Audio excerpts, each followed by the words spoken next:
नमो नमः. मी चित्रकार पंकज भांबुरकर. टिळक महाराष्ट्र विद्यापीठाच्या शताब्दी वर्षानिमित्त श्री बालमुकुंद लोहिया संस्कृत आणि भारतीय विद्या अध्ययन केंद्रातर्फे आयोजित केलेल्या या व्याख्यानमालेत मला आमंत्रित करून माझा विषय मांडण्याची संधी दिली, त्यासाठी मी आयोजकांचे मनःपूर्वक आभार मानतो. माझा विषय आहे अभिज्ञान शाकुंतलातील चित्रमय संवाद. महाकवी कालिदासाचे अभिज्ञान शाकुंतल नाटक जगप्रसिद्ध आहे. त्याची कथाही सर्वांना परिचित आहे. अत्युत्कृष्ट संस्कृत भाषा, अजोड उपमा उत्प्रेक्षांचा वापर, शब्दालंकार, अर्थालंकार, कमालीचं औचित्य ही कालिदासाच्या चित्रदर्शी लेखन शैलीची वैशिष्ट्ये त्याच्या इतर नाटकांसारखीच याही नाटकात दिसतात. त्याच्या नाट्यसृष्टीची आणि काव्य कौशल्याची साक्ष या रचनेत आहे. त्यात त्याचे चित्रकलेविषयीचे सखोल सर्वांगीण ज्ञानही प्रतिबिंबित झालं आहे. या नाटकातील 6व्या अंकात शकुंतलेचं अपूर्ण स्मरणचित्र पूर्ण करण्याचा प्रसंग आहे. सदर चित्राच्या अनुषंगाने राजा दुष्यंत आणि त्याचा मित्र विदूषक यांच्यात जो चित्रमय संवाद कालिदासाने घडवून आणला आहे, त्यात दुष्यंताचं चित्रकलेतील कौशल्य तर दिसून येतच, पण त्याचबरोबर महाकवीचाही आपल्याला चित्रकला मर्मज्ञ कालिदास म्हणून नव्यानं परिचय होतो. हे उलगडून दाखवण्यासाठी दुष्यंताने काढलेल्या त्या चित्राची पार्श्वभूमी आपल्याला लक्षात घ्यावी लागते. ती थोडक्यात अशी: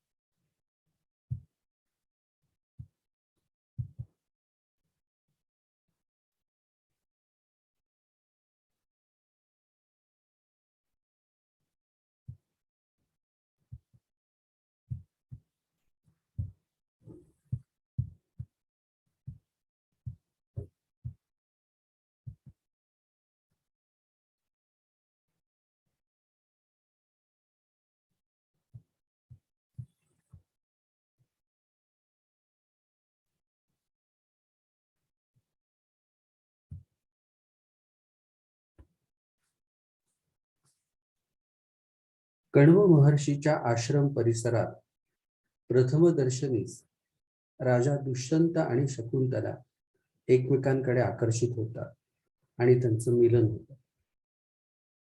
त्यानंतर शकुंतलेशी गांधर्व विवाह करून इंद्रप्रस्थाला परतताना दुष्यंत शकुंतलेला स्वतःची अंगठी आपल्या प्रेमाची खूण म्हणून देतो.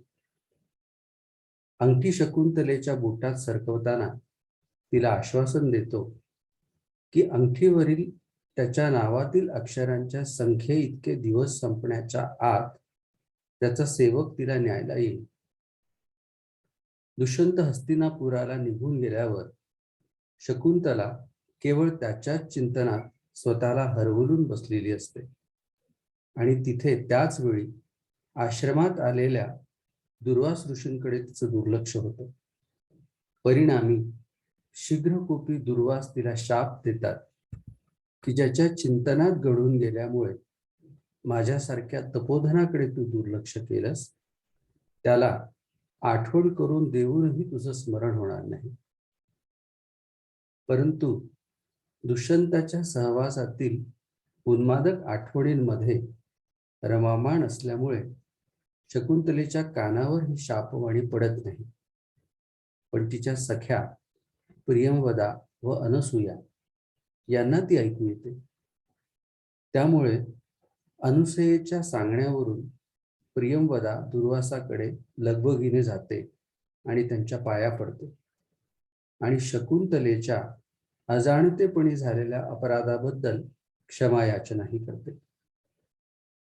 तेव्हा ते तिला उशाप देतात की जर त्या कन्येनं आपल्या खुणेचा एखादा अलंकार दाखवला तर माझा शाप नष्ट होईल. मात्र शकुंतलेस हा वृत्तांत माहीत नसतो. पुढे कण्व महर्षी तिला दुष्यंताकडे पाठवतात, पण दुर्वासाच्या शापामुळे शकुंतलेशी आपण विवाह केल्याचं त्याला आठवत नाही. परिणामी तो तिचा स्वीकार करत नाही. म्हणून शकुंतला खुणेची अंगठी काढून दाखवण्याचा प्रयत्न करते, पण तिच्या बोटात ती नसते. कारण आश्रमातून निघाल्यानंतर पुढे शचीतीर्थाला वंदन करताना ती अंगठी तिच्या बोटातून गळून गंगेच्या प्रवाहात पडते. दुष्यंताने अवहेर केल्याने नशिबाला दोष देत रडत रडत ती राजसभागृहातून बाहेर पडते. तेव्हा स्त्री आकृती सदृश एक ज्योत आकाशातून खाली उतरते आणि शकुंतलेस घेऊन अचरा तीर्थाकडे निघून जाते. त्यानंतर एका कोळ्याला शचीतीर्थात पकडलेल्या रोहित माशाच्या पोटात ती अंगठी दिसते. तिच्यावर दुष्यंताचे नाव कोरले असल्याने त्या कोळ्याने ती अंगठी राजवाड्यातून चोरून नेली असावी या शंकेने राजपुरुष त्याला पकडून दुष्यंताकडे नेतात. तेव्हा अंगठी पाहताच दुष्यंताला आपण शकुंतलेसोबत गांधर्व विवाह केल्याचा पूर्व वृत्तांत आठवतो आणि तिचा स्वीकार न करता घालवून दिल्याबद्दल तो पश्चातापाने पोळतो. त्याचं मन अगदी सैरभैर होतं. कशातच त्याचं चित्त लागत नसतं. त्याचं मन रमावं एवढ्यासाठी विदूषक त्याला प्रमदवनात घेऊन येतो. उदास मनस्थितीमध्ये थोडा बदल व्हावा म्हणून तोही मित्राबरोबर उद्यानात येतो. पण इथंही शकुंतलेच्या आठवणींमुळे पुन्हा तो प्रेमविव्हल होतो. तो विदूषकासोबत येतो खरा, पण दासी चतुरिकेला त्यानं काढलेलं शकुंतलेचं चित्र आणून देण्याची आज्ञा करतो. दुःखी झालेल्या दुष्यंताला विदूषकाने चित्राची आठवण करून दिल्यावर पुन्हा बरं वाटतं. शकुंतलेच्या चित्रमय सहवासात त्याचा वेळ आता सत्कारणी लागण्याची आशा त्याला असल्यानं चतुरिकेची वाट पाहत तो मणिशिला तलावर बसतो.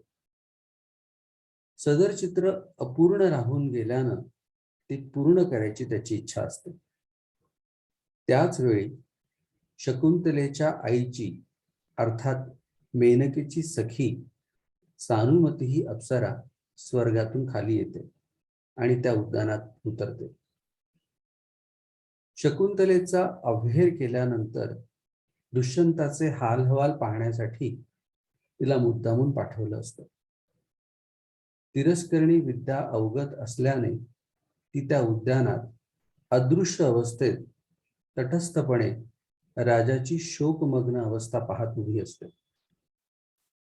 तिलाही दुष्यंतानं रेखाटलेलं चित्र पाहण्याची उत्सुकता असतेच. चतुरिका चित्रफलक घेऊन येईपर्यंत गतकाळातील घटनाक्रम दुष्यंत विदूषकास सविस्तरपणे सांगतो. एक साधी अंगठी, पण तिचा प्रवास राजाजवळून शकुंतलेजवळ, शकुंतलेकडून शक्रावतारात तेथील रोहित माशाच्या पोटातून कोळ्याकडे व कोळ्याजवळून शिपायांच्या प्रयत्नाने ती पुन्हा राजाकडे परत येते. राजापासून राजाकडे असे तिच्या यात्रेचे एक वर्तुळ पूर्ण होते. ही झाली चित्राची पार्श्वभूमी.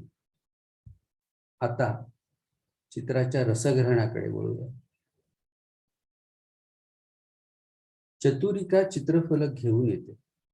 हा प्रवेशही कालिदासाने मोठा कल्पकतेने रंगवला आहे. तुषार्थ चातक आणि दयार्ध मेघ असा हा मणिकांचन योग वाटतो. याचकाने याचना करण्याचाच अवकाश की दानाचा घडा रिचवलाच म्हणून समजा, अशी स्थिती निर्माण केली केली आहे या प्रसंगात. प्रिये, तुझा निष्कारण परित्याग केल्यामुळे पश्चातापाने पोळलेल्या माझ्यावर मला पुन्हा दर्शन देऊन दया कर. असं दुष्यंत म्हणतो न म्हणतो तोच हातात चित्रफलक घेतलेली चतुरिका, या आहे तिथे चित्रातील राणी, असे म्हणत दुष्यंताला चित्रफलक दाखवते. असा हा चित्रदर्शन प्रसंग आणि त्याचं चित्रदर्शी वर्णन. इथून पुढे 14व्या श्लोकापासून 22व्या श्लोकापर्यंत म्हणजे तब्बल 9 श्लोक महाकवीने केवळ चित्रवर्णनासाठी खर्ची घातले आहे.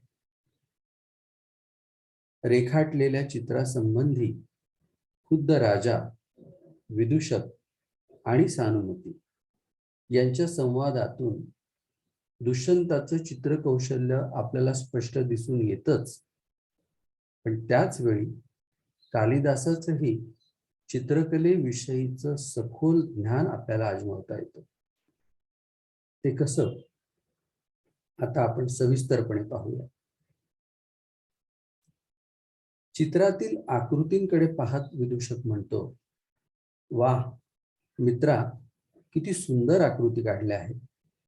अंग प्रत्यंग इतके सुंदर चित्रित केलेत की त्यांचे मनोभाव सुद्धा त्यात दिसत आहेत. चित्रातील उंच सखल भागांवर माझी दृष्टी जणू अडखळत आहे. विदूषकाप्रमाणेच सानुमतीच्या मुखातूनही उद्गार बाहेर पडतात. हे राजर्षी तर चतुर चित्रकार आहेत. त्यांचे चित्रकलेतील नैपुण्य पाहून असं वाटतं की सखी शकुंतला साक्षात आपल्या पुढे उभी आहे. या संवादातून उत्कृष्ट वास्तवदर्शी चित्र कसं असावं या संबंधीचा जणू वस्तुपाठच कालिदास आपल्या पुढ्यात ठेवतो. कोणत्याही एक किंवा अनेक व्यक्तीचे चित्र पार्श्वभूमी सहित, अर्थात त्यातील सूक्ष्म तपशिलांसह कसं हुबेहूब उतरलं पाहिजे यावर तो लक्ष केंद्रित करू पाहतो. अशी व्यक्तिचित्रे इतकी यथातथ्य वठली पाहिजेत की पाहणाऱ्याला ते चित्र आहे असं न वाटता त्या व्यक्तिरेखा आपल्यासमोर प्रत्यक्ष उभ्या आहेत असे वाटले पाहिजे. चित्रित व्यक्तींच्या केवळ बाह्यकृतीच नव्हे तर त्यांच्या मनातील सुप्त भाव देखील रेखाटनातून, रंगलेपनातून समूर्त व्हायला हवे. चित्रकाराने जसे रूपाचे भेद दाखवणे अपेक्षित, तसेच चराचर सृष्टीचे भाव अंगही प्रभावीपणे दाखवणे आवश्यक आहे. चित्र रेखाटनाचा हा महत्वाचा पैलू किंवा नियमच जणू कालिदासाने या संवादाद्वारे सूचित केला आहे. यद्यत् साधु न चित्रे स्यात् क्रियते तत्तदन्यथा तथापि तस्या लावण्यम रेखया किंचिदन्वितम. सदर वास्तवदर्शी चित्रण विदूषक आणि सानुमतीलाही भावलं असलं तरी खुद्द चित्रकार मात्र त्याबाबत असमाधान व्यक्त करतो. दुष्यंत विदूषकाला म्हणतो, या चित्रातील जे दोष, ज्या उणीवा आहेत ते मी जरी दूर केले असले तरी रेखांकनात मात्र देवीचं लावण्य अल्पांशानच उतरलं आहे. चित्रातील शकुंतलेच्या आकृतीविषयीचा दुष्यंताचा अभिप्राय व्यक्त करताना कालिदासाने श्लोकाच्या शेवटच्या चरणात तथापि तस्या लावण्यम रेखया किंचिदन्वितम यात रेखा शब्द योजला आहे. आपल्या दृष्टिकोनातून हा शब्द महत्वाचा आहे. यात रेखा म्हणजे केवळ रेषा नव्हे तर लावण्य आविष्कृत करणारं चित्रण असा अर्थ अभिप्रेत आहे. व्यक्तिचित्रणात केवळ सादृश्यच नव्हे तर तिचं लावण्यही प्रकट व्हायला हवं. सौंदर्य आणि लावण्य यातील सीमारेषा धूसर आहे. एखाद्या व्यक्तीच्या अंगोपांगांसहित यथातथ्य चित्रणातून तिचं सौंदर्य व्यक्त होईल, पण उत्कृष्ट चित्रणात फक्त तेवढं पुरेसं ठरत नाही, तर त्या चित्रातील आकृतींच्या अवयवांवरील लावण्य म्हणजे तेज, झळाळी ती सुद्धा चित्रित करता आली पाहिजे, अशी महाकवीची अपेक्षा असावी. सदर श्लोकात ती अप्रत्यक्षपणे व्यक्त होताना दिसते. म्हणूनच त्याने या श्लोकात शेवटच्या चरणात लावण्य व रेखा या अर्थपूर्ण शब्दांची योजना केली आहे. रेखाटनातून आकृती सौंदर्य निर्माण करण्याचं कौशल्य अनेक चित्रकारांच्या ठिकाणी असतं, पण त्या आकृतीवर आढळणारी लावण्याची झळाळी प्रभावीपणे दाखवणारा प्रतिभाशाली चित्रकार मात्र विरळाच असतो. उदाहरणच द्यायचं झालं तर पाणीदार मोती कुणाही सामान्य चित्रकारास चित्रित करता येईल, पण मोत्यावरील ती चकाकी, झळाळी, नैसर्गिक कांती आपल्या रंगलेपनातून दाखवणारा चित्रकार खरा कुशल प्रतिभावंत चित्रकार म्हणता येईल. शब्दकल्पद्रुमात लावण्याविषयी स्पष्टीकरण दिलं आहे. मुक्ता फलेषु छायायास्तर लत्वमिवांतरा प्रतिभाती यदंगेषु तल्लावण्यमिहोच्यते. अर्थात मोत्यांतून ज्याप्रमाणे कांती चमचम करीत असते, त्याप्रमाणे अवयवांमधून जे झळकते त्याला लावण्य म्हटलं आहे. दुष्यंताने फक्त शकुंतलेचं चित्र काढलं होतं असं नाही, तर तिच्या सोबत असलेल्या तिच्या सख्या अनसूया आणि प्रियंवदा यांचाही त्या चित्रात समावेश होता. चित्रात तिघी जणी रेखाटल्या होत्या. त्यापैकी शकुंतला नेमकी कोणती हे विदूषकाला जाणून घ्यायचं असतं. तेव्हा तो दुष्यंताला विचारतो. चित्रात 3 देवी दिसत आहेत आणि तिघीही दर्शनीय आहेत. यात शकुंतला देवी कोण आहे? तेव्हा राजा म्हणतो, या तिघींपैकी तुला शकुंतला कोण वाटतो? विदूषक चित्राकडे पाहत म्हणतो, मला वाटतं जिच्या केसांची गाठ सैल झाल्यामुळे त्यातील फुले गळून पडली आहेत, जिच्या चेहऱ्यावर घामाचे थेंब झळकत आहेत, जिचे दोन्ही खांदे झुकलेले आणि जी किंचित थकल्यासारखी आहे, नुकतेच पाणी शिंपडल्यामुळे ज्याची कोवळी लुसलुशीत पालवी चमकत आहे, त्या आम्रवृक्षाला टेकून उभी असलेली शकुंतला देवी असावी आणि इतर दोघी तिच्या मैत्रिणी असाव्या. या वर्णनावरून दुष्यंताने चित्रात विशेषतः शकुंतलेच्या आकृतीत बारीक सारीक तपशील व त्यावरून सूचित होणारे तिचे भाव किती प्रभावीपणे अभिव्यक्त केले असतील याची आपल्याला कल्पना करता येते. आणि यात विशेष नमूद करण्यासारखी बाब म्हणजे दुष्यंत ज्याला ओळखायला लावतो तो विदूषक, दुष्यंत शकुंतला प्रथम भेटीच्या वेळी त्या ठिकाणी हजरच नसतो. दुष्यंत शकुंतला प्रथम भेटीतील विदूषकाची अनुपस्थिती, तसेच हस्तिनापुरात राजा शकुंतलेचा अभेर करतो त्या ठिकाणीही त्याची अनुपस्थिती दाखवणं हा कालिदासाचा पूर्वनियोजित खेळ. कालिदास विनाकारण काही करणार नाही. निश्चितच त्यामागे त्याचा गंभीर विचार असावा असं वाटतं. ज्या व्यक्तीला आपण प्रत्यक्ष पाहिलं नाही, त्या अनोळखी व्यक्तीला चित्रात केवळ राजाने वर्णिलेल्या शब्दांच्या आधारे किंवा तर्काच्या कसोटीवर ओळखणं, यात विदूषकाचं बुद्धी चातुर्य तर दिसतच, पण त्याही पेक्षा दुष्यंताने शकुंतलेचं चित्रण किती वास्तवदर्शी केलं होतं याची प्रचिती कालिदास रसिकांना देऊ इच्छितो. केवळ उत्कृष्ट चित्रणामुळेच तर्काच्या बळावर विदूषक शकुंतलेस ओळखू शकतो. पुढील वर्णन तर याहूनही सरस आहे. स्विन्नांगुली विनिवेशो रेखा प्रांतेषु दृश्यते मलिनः अश्रु च कपोलपतितं दृश्यमिदं वर्तिकोच्छवासात्.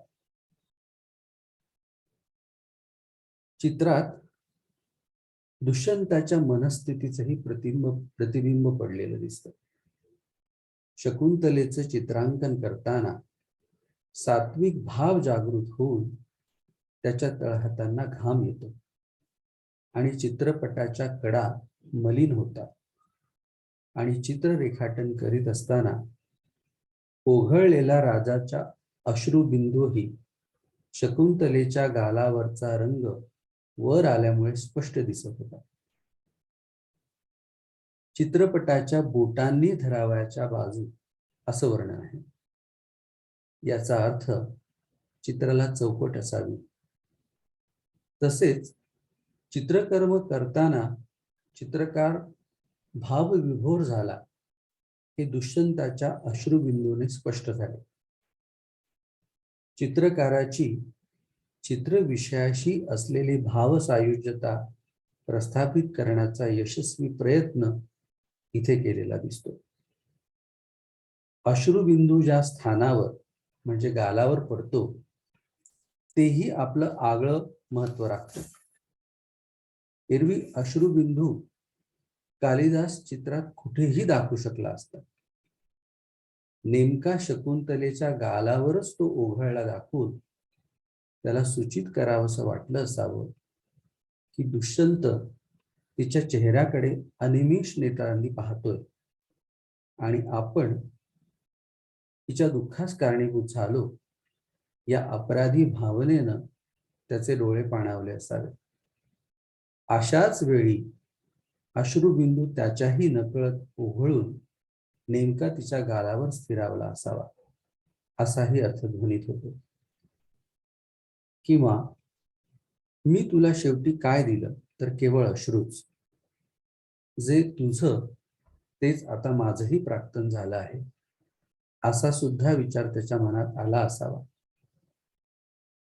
सदर वर्णनाच्या आधारे असे अनेक अर्थ त्यातून काढता येऊ शकतील.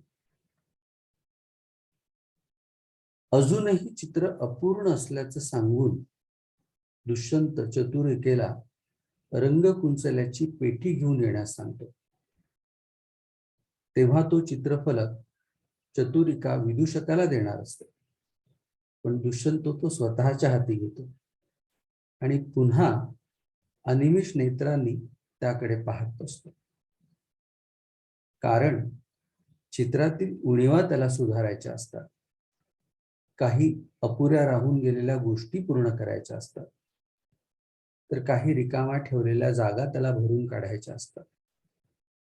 आणि महत्वाचं म्हणजे काही नवीन दृश्यांची चित्रामध्ये नवीन भर घालायची असल्याने तो त्या चित्राकडे पाहतो.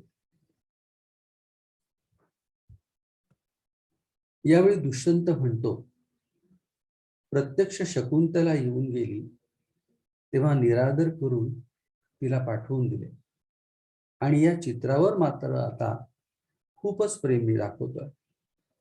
जशी वाटेमध्ये पाण्याने तुडुंब भरलेली नदी दिसूनही माणसाने तिच्याकडे पाठ फिरवून तहानेने मृगजळाच्या मागे धावत सुटावे. राजा चित्राकडे निरखून पाहत असता विदूषक त्याला विचारतो, मित्रा, या चित्रात आता आणखी काय चित्रित करायचं राहिलं आहे? कार्यासैकतलीन हंस मिथुना स्त्रोतो वहा मालिनी पादास्ताम भितो निषण्ण हरिणा गौरी गुरोः पावनाः शाखालंबित वल्कलस्य च तरो निर्मातुमिच्छाम्यदः शृंगे कृष्णमृगस्य वामनयनं कंडूयमानां मृगिम्. दुष्यंत सांगतो, ऐक, अद्याप मालिनी नदी रेखाटावयाची आहे, जिच्या वाळवंटात हंसांची जोडपी विसावली आहे. तिच्या दोन्ही बाजूंना हिमालयाचा तळभाग दाखवायचा आहे, ज्यावर हरिणांचे कळप बसले आहे.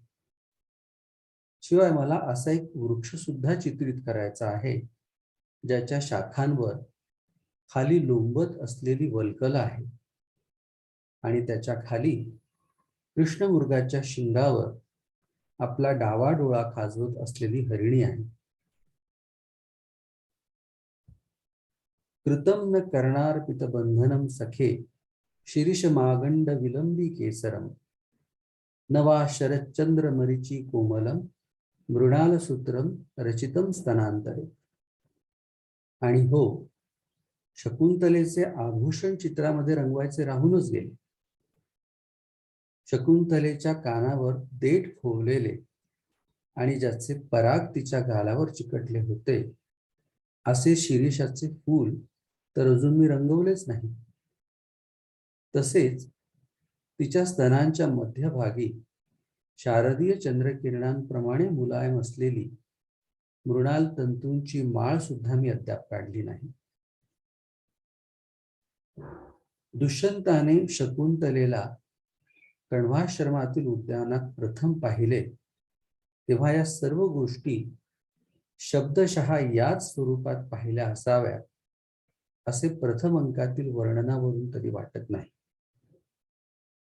मालिनी नदीच्या तीरावरच महर्षी कण्वांचा आश्रम असल्यामुळे ती नदी, तिच्यावरील रेताळ भाग व भोवताली असलेल्या हिमालयाचा परिसर त्याच्या दृष्टीपथात आला असेल हे आपण निश्चित म्हणू शकतो. पण त्या रेताळात विसावा घेणारी हंसांची युगुले आणि वृक्षाखाली कृष्णमृगाच्या शिंगावर आपला डावा डोळा खाजवत असलेली मृगी, हे दोन्ही प्रसंग कालिदासाच्या कल्पनेने निर्माण केले आहे. दुष्यंताचं शकुंतलेवरील प्रेम व शकुंतलेचा दुष्यंतावरील विश्वास लक्षात घेता या दोन बाबींची पार्श्वभूमीसाठी कल्पना करणे योग्य वाटते. कारण अनुकूल पार्श्वभूमीशिवाय भावचित्र अर्धवट वाटतं. आलंबन विभाव आणि उद्दीपन विभावाचा विचार करता ते योग्यच आहे. म्हणून नाटककाराने सुयोग्य व पूरक वातावरण आणि अलंकार यांचं महत्व अधोरेखित केलं आहे. दुसरा अर्थ असा की त्याशिवाय दुष्यंताच्या मनातील खंत तोवर स्पष्टपणे व्यक्त झाली नसती, जी त्याच्या मनाला सतत बोचत असते की कुठल्या पवित्र जागी जाऊन त्याने प्रेम केले आणि तिचा विश्वासघातही केला. तपस्वी लोकांची ती विश्रब्ध वासभूमी, तेथील हरणं जशी निर्भयतेने वावरतात तशाच ऋषिकन्या सुद्धा. म्हणूनच अशा विश्रब्ध वातावरणाला चित्रित करणं राजाला आवश्यक वाटलं असावं. पण चित्रकार दुष्यंताला यापेक्षाही आवश्यक वाटते ती कृष्णमृगाच्या टोकदार शिंगावर अत्यंत विश्वासाने आपला डोळा खाजवणारी मृगी. ती निश्चिंतपणे जाणत होती की मृग थोडा जरी हल्ला तरी तिच्या सुंदर डोळ्यांची खैर नाही. तरी सुद्धा ती आपला डोळा खाजवत राहते, अगदी निश्चिंत मनाने. कालिदासाच्या वर्णनातील व्यंग्यार्थ लक्षात घेता शकुंतलेनेही इतक्याच विश्वासाने सर्वस्व अर्पण केले होते दुष्यंताला. पण दुर्दैव, दुष्यंत तिच्याशी कसा वागला. शकुंतलेच्या अंगावर जे अलंकार काढायचे राहून गेले त्यातील कर्णार्पित बंधनम वदने कर्णार्पित बंधनम शीर्ष मागंड विलंबी केसरम त्याने पाहिले असल्याचे बद्धम कर्ण शिरीषरोधी वदनेवरून दिसून येतं. पण मृणाल सूत्रम रचितम स्तनांतरे मात्र पूर्णतः कवी कल्पनेतून निर्माण झालं असावं असं वाटतं. चित्रातील नायिकेचे सौंदर्य वाढवण्यासाठी तिच्या रूपाला अनुरूप अलंकार चित्रित करणे आवश्यक असते. त्याचप्रमाणे चित्रित व्यक्तींच्या मनातील भावभावना त्यांच्या चेहऱ्यावरून तसेच देहबोलीतूनही प्रकट होतील अशी साजेशी पार्श्वभूमीही चितारणे आवश्यक ठरते, हेच कालिदासानं सूचित केलं आहे. दुष्यंत चितारणार असणारी चित्राची पार्श्वभूमी त्या स्थानाला शोभणारी आहेच, पण तिच्याद्वारे विशेषतः हंस युगुले आणि कृष्ण मृगी यांच्या चित्रणाने दुष्यंत आणि शकुंतला यांच्यातील स्थिर प्रेम भावना आता अधिक उत्कटतेने प्रगट होईल यात शंका नाही. चित्रविषयास उचित पार्श्वभूमी शिवाय अग्रभूमीवर चित्रित मानवाकृतींच्या भावाविष्काराला अर्थ उरणार नाही, ते चित्र परिपूर्ण होऊच शकणार नाही. अर्थात अनुकूल पार्श्वभूमी चित्राला पूर्णत्व प्रदान करते हे सुचवणारा कालिदास केवळ चित्रकला भिन्नच नव्हे तर चित्रकला मर्मज्ञ असावा हे वेगळं सांगण्याची गरज उरत नाही. राजाने काय रंगवले होते ते विदूषक पाहत होता आणि काय रंगवायचे राहिले ते ऐकतही होता.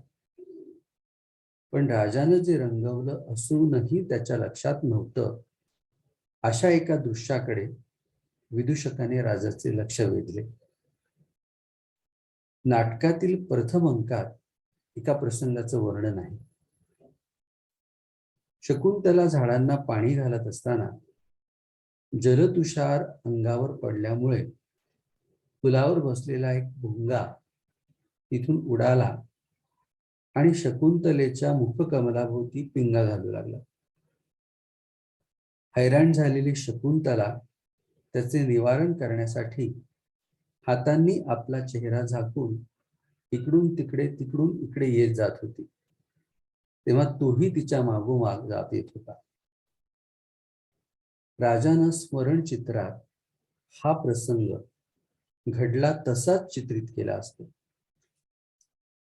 चित्राकडे पाहून विदूषक विचारतो, मित्रा, शकुंतला देवी कमळाच्या पाकळ्यांसारख्या नाजूक लालसर असणाऱ्या तळहातांनी आपला चेहरा झाकून भयभीत का दिसत आहे?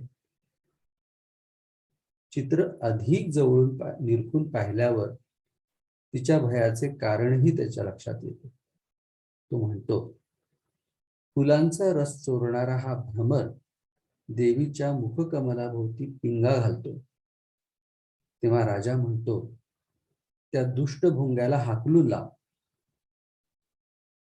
दुष्यंत गत आठवणींशी इतका एकरूप झाला होता की भ्रमर खरा नसून चित्रातील आहे याचंही भान त्याला राहत नाही. पण विदूषकाला मात्र वस्तुस्थितीचं भान असल्यानं तो राजाला म्हणतो, मित्रा, दुष्टांना शासन करणाऱ्या तुलाच हे करता येईल, तेव्हा तूच त्याला हाकलून लाव. चित्रित भ्रमर, पण तो खराखुरा वाटत असल्यानं राजा त्याला शिक्षा करण्याचा प्रयत्न करतो, पण भुंगा काही दूर जात नाही. शेवटी बोलून चालून तो चित्रातलाच भ्रमर असल्याने राजाने कितीही सुसंस्कृतपणे त्याचं निवारण करण्याचा प्रयत्न केला तरी तो आहे तिथेच राहणार. कालिदासानं तो भ्रमर चित्रातील होता असा कुठेही स्पष्ट उल्लेख केलेला नाही.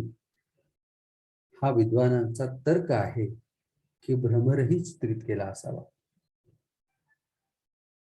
प्रथम अंकातील भ्रमरबाधा प्रसंग लक्षात घेता तो दुष्यंताच्या प्रतिस्पर्ध्यासारखा असल्यानं राजानं ईर्ष्येपायी चित्रित केला नसावाही, पण भ्रमरामुळे त्रासलेली शकुंतला मात्र त्यांनी चित्रित केली आहे. शिवाय अपूर्ण चित्र पूर्ण करण्याचा विधी माधवी मंडपात होणार आहे. तेव्हा शक्यता आहे की शकुंतलेचे नाजूक कमलदल सदृश लालसर तळहात पाहून उद्यानातील खराखुरा भ्रमर आकृष्ट होऊन तिच्या चित्रातील तळहातांभोवती अर्थात तिच्या मुखकमलाभोवती पिंगा घालत असावा आणि त्या वास्तव भ्रमरालाच शिक्षा करण्याची भाषा राजा करत असावा. कारण चित्रातल्या भ्रमराला कोणी शिक्षा करील का? शिवाय या खऱ्या भ्रमराला तू तिच्या अधरांना स्पर्श करू देत नाही आणि जर केलास तर कमलोदरात बंद करेल अशी गोड शिक्षा देऊ करतो.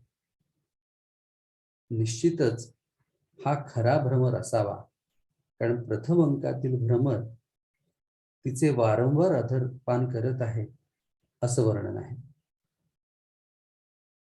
कालिदासाने इथे जाणीवपूर्वक तो चित्रातील भ्रमर असा कुठलाच उल्लेख न करण्यामागे एक कारण संभवतं आणि ते हे की त्याला चित्रित शकुंतलेचे कमलदलासारखे हात वास्तवदर्शी त्रिमितीयुक्त होते हे लक्षात आणून द्यायचे आहे. कारण तिचे तळहात लाल कमळाच्या पाकळ्यांसारखे दिसल्यामुळे त्या उद्यानातील खरा भ्रमरच भ्रमित झाला असा व्यंग्यार्थ त्यात दडला आहे. कमलोदरात बंद करेन अशी ताकीद देण्यापूर्वी तो भ्रमराला म्हणतो, एषा कुसुम निषण्णा तृषितापि सती भवंत मनुरक्ताः प्रतिपालयती मधुकरी न खलु मधु विना त्वया पिबती. अरे, फुलांनी लदबदलेल्या वेलीच्या अतिथी, तू हिच्या मुखाभोवती का गिरट्या घालतोस? तुझ्यावर आसक्त भ्रमरी मद्याची अनावर तहान लागली असताना सुद्धा काहीही न करता तुझी वाट पाहत फुलावर बसली आहे. पण एवढं सांगूनही भ्रमर ऐकायला तयार नाही. पाहून राजा त्याला ताकीद देतो आणि म्हणतो, एखाद्या चकचकीत कोवळ्या पालवीप्रमाणे लोभस दिसणाऱ्या प्रणय क्रीडेच्या वेळी आपण हळुवारपणे आस्वाद घेतलेल्या प्रियेच्या लालसर ओठांना पुन्हा स्पर्श करण्याचे धाडस केले तर याद राख, तुला कमलाच्या कोशात बंद करेल.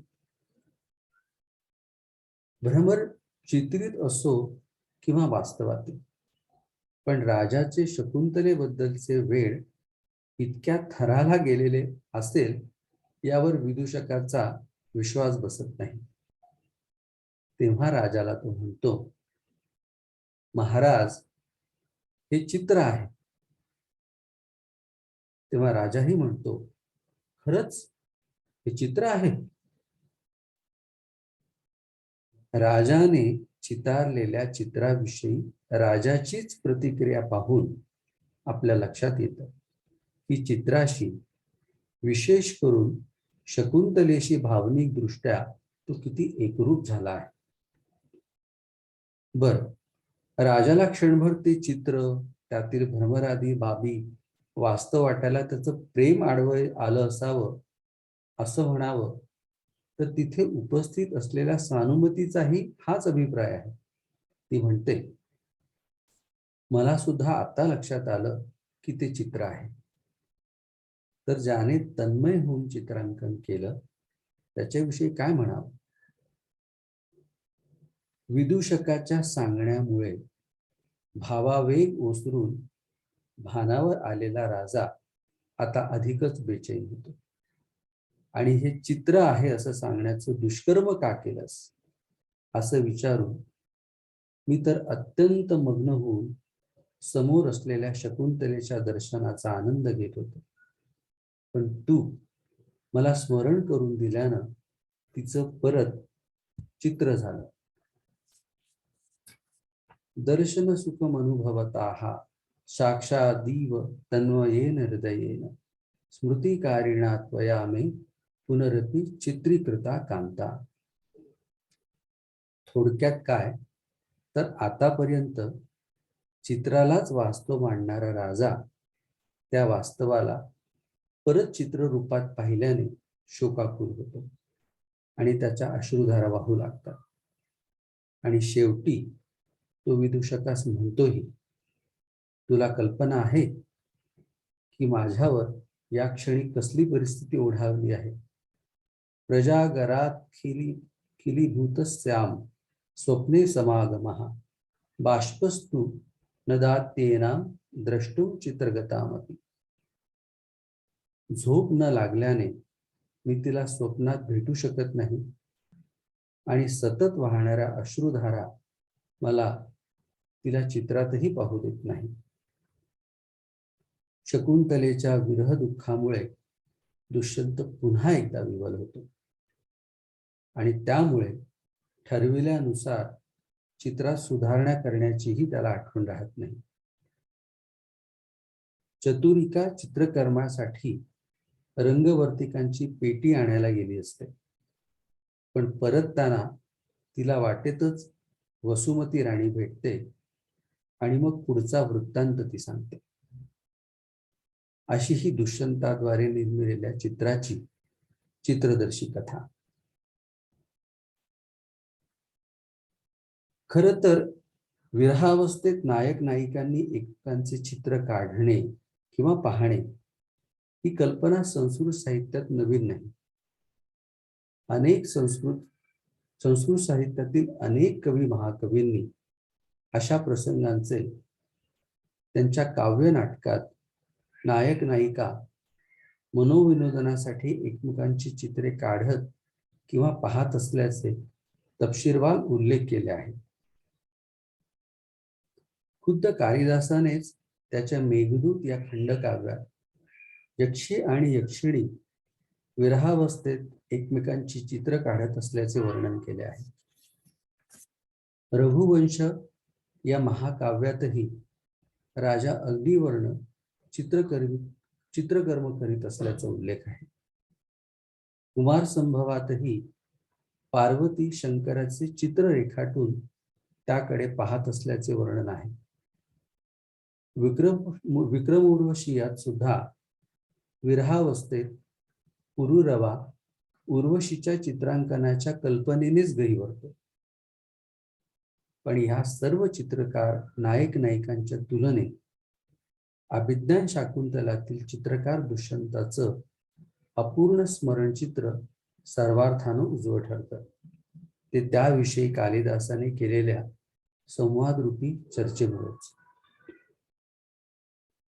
या चित्रमय संवादातून एक प्रश्न सहज मनात येतो की कालिदासीय साहित्यकृतीत चित्रांचे संदर्भ त्याने दिले नसते तर काय बिघडलं असतं. कालिदास त्या काव्य नाटकातील प्रसंगांचं वर्णन करताना सदर व्यक्तिचित्रांचे उल्लेख टाळून सुद्धा तो ते प्रसंग बहारदार करू शकला असता. चित्रांच्या उल्लेखाने त्याने जे साध्य केले ते त्याशिवायही त्याला करता येऊ शकले असते. शेवटी तो महाकवी होता, शब्दप्रभू होता, शब्दकुबेर होता. असे असतानाही त्याने त्याच्या काव्य नाटकात जिथे जिथे चित्रांचे संदर्भ दिले, चित्रवर्णने दिली, चित्रांची महती गायली, त्यामागे निश्चितच त्याचा गंभीर विचार असावा. योग्य त्या ठिकाणीच व हवी तशीच चित्रे त्याने रेखाटली, रंगवली आहे. प्रभावी अभिव्यक्तीसाठी त्याने चित्रांचे संदर्भ जागोजागी दिले नाहीत की चित्रविषयक माहितीचा अतिरेकही केला नाही. जिथं ज्या ठिकाणी चित्र आवश्यक आहे त्याचे विविध संदर्भ देणं गरजेचं आहे, अशाच प्रसंगी त्याने चित्रकलेचा आश्रय घेतला आहे. महाकवींना काय असाध्य असू शकतं? चराचरातील घटना, बदल तसेच मानवी मनातील विविध भावभावनांची आंदोलनं शब्दांकित करणं हा तर त्यांचा स्थायी भाव. कोणतेही भाव किंवा भावना असो ती रसाळपणे प्रभावीरित्या अभिव्यक्त करण्यासाठी त्यांच्याकडे विपुल शब्दसंपत्ती व अचूक शब्दरचना असते. तरी सुद्धा ज्या ठिकाणी तो प्रसंग किंवा भाव शब्दात अभिव्यक्त करता येत असतानाही कालिदास तिथे चित्रांचे संदर्भ देतो. म्हणजे नक्कीच त्या कथानकात किंवा त्या प्रसंगात त्या पात्रांच्या मनाची भावना अशी काही निर्माण झाली आहे की जी शब्द माध्यमात अवर्णनीय आहे, शब्दातीत आहे. उत्कट भावाभिव्यक्तीसाठी जेव्हा शब्द देखील असमर्थ ठरतात तेव्हा कालिदास रेखा, आकार व रंगांनी युक्त असलेल्या चित्रांचा आधार घेतो. खरं तर प्रभावी रसनिष्पत्तीसाठी चित्रकला मर्मज्ञ कालिदास चित्रांचे संदर्भ देतो असं म्हटल्यास वावगं ठरणार नाही. एखाद्या काव्याचा अनुवाद करून पाहणे म्हणा किंवा ते काव्य रंगरेषा आकारादींनी समृद्ध करणं म्हणा, त्या कलाकृतीचा अधिक उत्कटपणे रसास्वाद घेण्याचा एक सुंदर मार्ग आहे. निदान मला तरी कालिदासाच्या साहित्याने चित्रनिर्मितीसाठी प्रेरणा मिळाल्याने त्याच्या साहित्याशी जास्त जवळीक साधता आली. कालिदासीय साहित्यातील चित्रांचा आणि चित्रदर्शी वर्णनांचा सूक्ष्म अभ्यास केल्यावर तो केवळ चित्रकला भिन्नच नव्हे तर चित्रकला मर्मज्ञ होता याची खात्री पटते.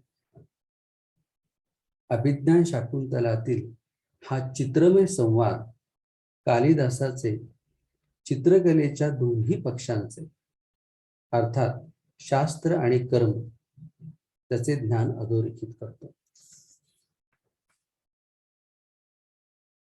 अभिज्ञान शाकुंतलातील चित्रमय संवाद या विषयावरील व्याख्यानाचा शेवट शाकुंतलातीलच एका प्रसंगावर आधारित माझ्या चित्रप्रस्तुतीने व्हावा हे समुचित ठरेल या भावनेनं सदर चित्राकृती आपल्यासमोर सादर करतो.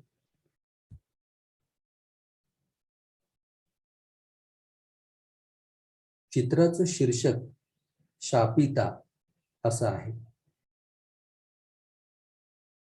दुष्यंताच्या आठवणीत रमलेल्या शकुंतलेस दुर्वास ऋषींचा मिळणारा शाप आणि उशाप हा चित्राचा विषय असून चित्राच्या वरील भागात स्मरणरंजनात शकुंतला दाखवली असून क्रोधाने लाल होऊन तिला शाप देऊन निघून जाणारे दुर्वास दिसत आहे.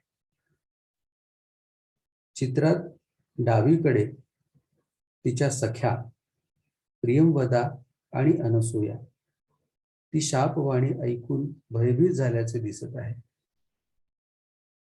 आणि चित्राच्या खालील बाजूस प्रियंवदा दुर्वासाची क्षमा याचना करत उशाप मिळवून घेत आहे.